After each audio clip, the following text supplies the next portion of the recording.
Ladies and gentlemen, hey, hi, how you doing? Welcome back to the channel. Thank you so much for stopping by. It is, of course, update day here in Warzone. The sleep schedule is absolutely chucked, but last night's update, the whole Season 3 Reloaded update, or the 1.37 update, ended up adding in a bit of weapon tuning, then also some attachment adjustments as well, and while it's not a ton of stuff that was changed, what was changed was actually pretty important. We ended up seeing a handful of weapons buffed, a handful of weapons nerfed, some weapons just adjusted in various different ways, some buffs, some nerfs, and the attachment changes really actually change up what you'd want to be using on certain weapons, not necessarily every single weapon, but enough to, have an impact on the game and an impact on the meta. So while this newest meta update isn't the biggest that we've seen, especially in recent light where we've had some insane meta updates, this one still does change things up quite a bit. So we're going to be breaking down what weapons you want to be looking for now in the top tier competitive and viable sort of areas in the whole meta tier list, you could say. Then also some changes to some of the basic loadout setups you want to be using in Verdansk. So as we go through it all, if you enjoy the video at any point, let me know by dropping a like on it. Goal for this one is going to be 4,000 likes. Let's see if we can hit that. And of course, if you're new to the channel or if you haven't already subscribed, I am always covering everything going on in COD, news, intel, updates, you name it, it's all right here. So feel free to subscribe. That way you can always stay up to date. Also, my friends over at G Fuel have bumped up code WHosImmortal to be a 30% discount right now. So if you want to grab anything from the G Fuel site, a tub, a shaker cup, a starter pack, anything like that, code WHosImmortal has got you covered with that increased discount. All right, so we've got our tier list here that we made a little bit ago. I've actually updated it so it has all the current weapons in the game.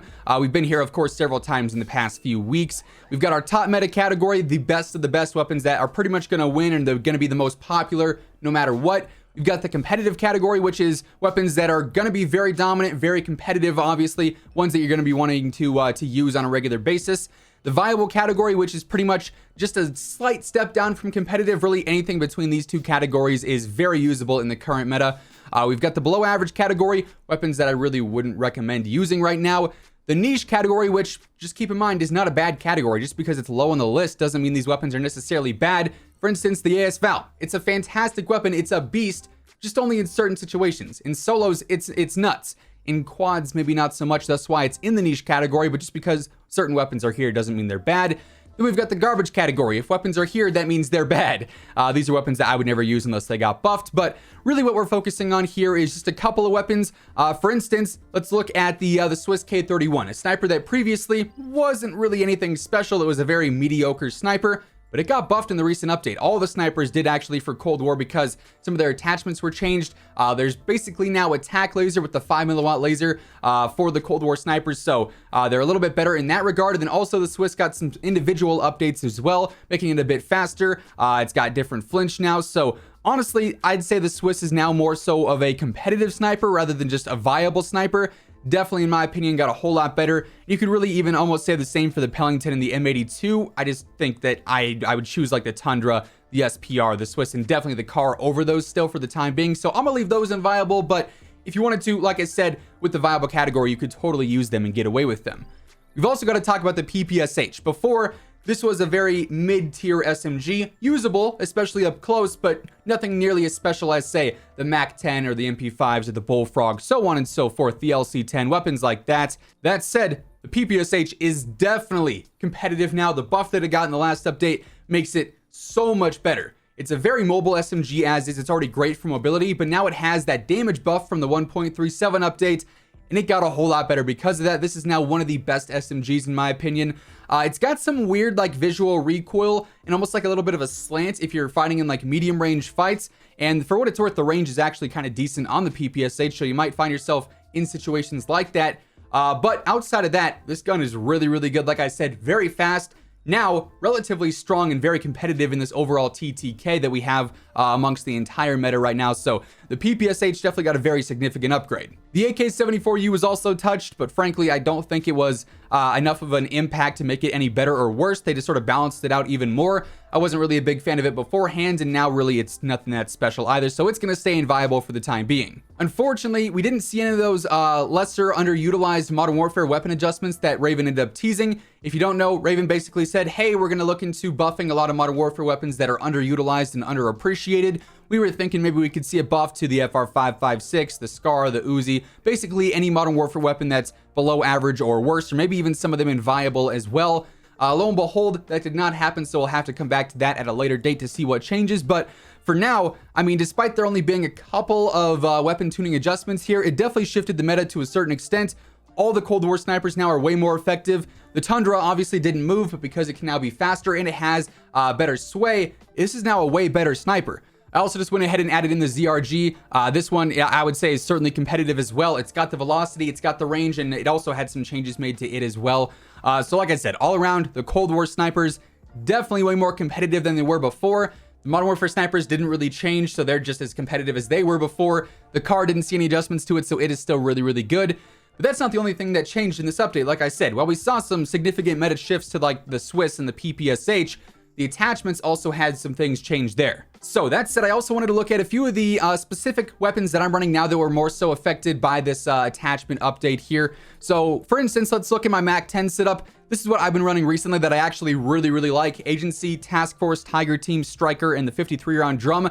You get really good mobility with this, and then obviously the agency suppressor helps out with that recoil control for one, makes it more of a laser beam, and then it's got the velocity and the range increase as well. However, it was also slowing down the weapon some. That said, with the Tiger Team and the Striker grip on there, this was still incredibly fast as an SMG. That's why I use this setup, because I can move like I'm the Flash, basically Barry Allen crossover in Warzone. But we got the change to the sound suppressor now. This is going to end up increasing the bullet velocity, the ADS speed, and the sprint to fire speed. It does hurt the range a little bit, so where the agency suppressor extends the range, the sound suppression reduces the range, where the agency and the GRU and whatnot, when those suppressors slow you down, the sound suppressor increases your speed. It makes you faster, so definitely some big changes here. Now that said, I wouldn't use the sound suppressor on weapons that are used in medium range fights or longer, because you're going to be losing that range, you're going to be losing the recoil control as well. But for weapons that you're using up close, like SMGs, this is a great alternative to the agency suppressor and the GRU suppressor now. You stay off the minimap still, which is a huge bonus. You get better mobility, and you get some increased velocity too. It's not the biggest velocity increase. I think it's right in the middle between not having anything, having the sound suppressor, or then having the agency or the GRU suppressor. But this now on SMGs is probably going to be the go-to, unless maybe you're using that SMG in some more medium range based fights. And really the only one that I would see anyone using there potentially is the LC10, because it has some decent range. But even in that case, you could probably get away with using the sound suppressor now, which is a huge change to these loadouts. It's only one attachment, but it's going to completely change how those weapons behave. Same deal here on my MP5 loadout that I use. I've got the Raider stock. It's behind the webcam, so you guys can't see that. But I've got all this, the Raider stock agency suppressor, probably changing that to the sound suppressor now. And hey, might as well mess with the Gunsmith Customs. It's not really going to change the look all that much, but hey, it's a new feature. We can mess around with that. But sound suppressor now, I'd recommend running on pretty much every SMG we have in the game. From a Cold War standpoint, at least, obviously you can't do it on Modern Warfare weapons. So that was one of the big changes here with the muzzle category in specific. Sound suppressor on close range weapons, probably the new best option now. No longer do you need to use agency on absolutely everything. I'm going to go ahead and move my camera down for a second, because we also made some changes to snipers. Of course, we're looking at the car here. This was not changed, but this is my standard setup on the car, right? We've got the monolithic for the better range, staying off the minimap, the longest barrel for better range and velocity, the tac laser for better speed and stability, the sniper scope for better visuals, and then also the comb stock for better stability. As I mentioned, they ended up changing the way that the laser sights work on various Cold War snipers, on all the Cold War snipers actually. So now if we go ahead, we get all these attachments off of here, we make a new setup. Wrap suppressor I still think is the go-to here. Sound moderator is going to work the same way as the sound suppressor does, so this will be better for speed, of course.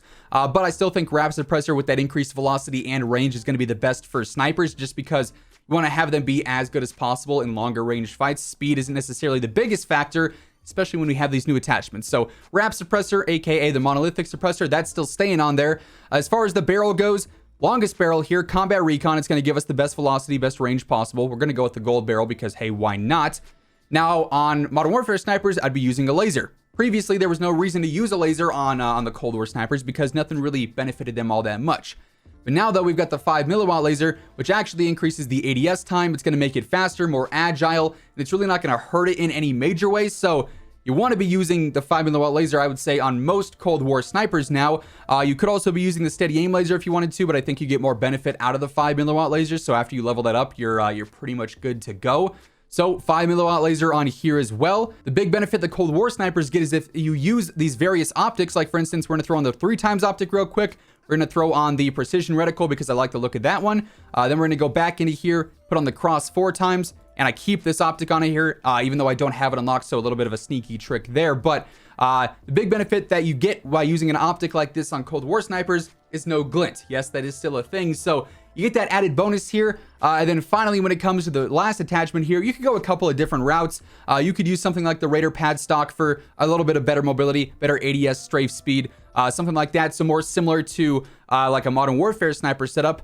Or you could go for something like the Serpent Grip. It's going to increase your ADS time. I'd probably go for that because we're already maximizing our range and velocity here. You could also use something like a 7-round mag, a fast mag if you wanted to.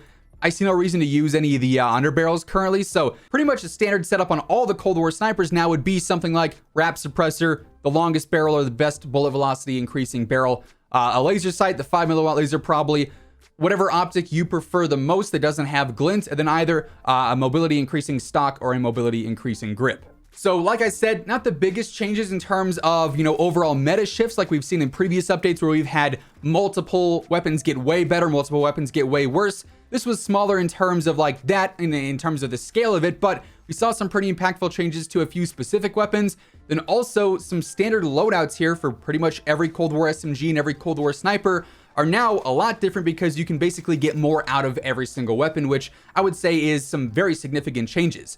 But overall, that is going to wrap things up for today. If you enjoyed the video, let me know by dropping a like on it. And of course, if you're new here or if you haven't already subscribed, I am always covering everything going on in COD. News, intel, updates, setups, you name it, it's all right here. So feel free to subscribe with your notifications turned on. That way you'll always know whenever I upload a new video. Once again, and as always, thanks so much for tuning in. And until next time, take it easy, have an awesome rest of your day, and I'll catch you guys later. Peace out.